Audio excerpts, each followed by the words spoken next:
Une des propositions qui me tient particulièrement à cœur, c'est de pouvoir influencer au niveau de la métropole européenne de Lille sur la gratuité des transports, en commençant de façon progressive. On a déjà la gratuité pour les plus jeunes, mais aller vers la gratuité le week-end, le samedi ou le dimanche, comme le fait par exemple la ville de Rouen. Je suis Virginie, j'ai 53 ans, j'habite à Ronchin depuis 1999, l'année de naissance de mon premier enfant. Je suis formatrice pour adultes dans le domaine de l'insertion professionnelle.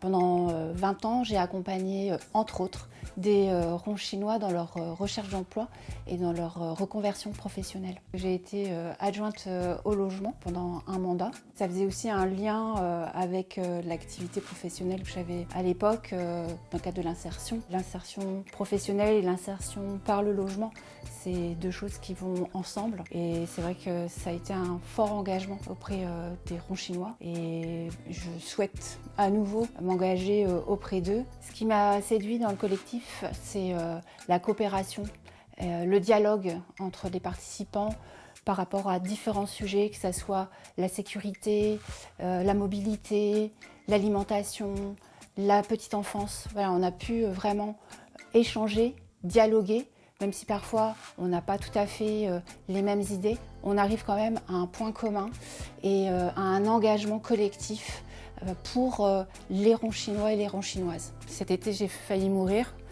d'un accident de la route, mais ce qui me permet de me rétablir, de faire l'effort d'aller au centre de rééducation tous les jours, c'est aussi de me dire que je poursuis l'engagement que j'ai auprès des citoyens. C'est ça qui fait que je vais me lever le matin.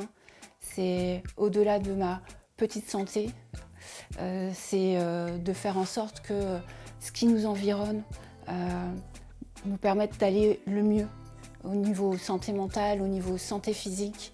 Il y a énormément de compétences au niveau d'une ville qui permet aux habitants d'aller mieux, que ce soit l'alimentation dans les crèches, dans les écoles, dans les EHPAD, que ce soit faciliter la marche, faciliter la mobilité, faciliter l'accès à la culture. Tout ça, c'est pour le bien commun, la santé physique et la santé mentale de tous.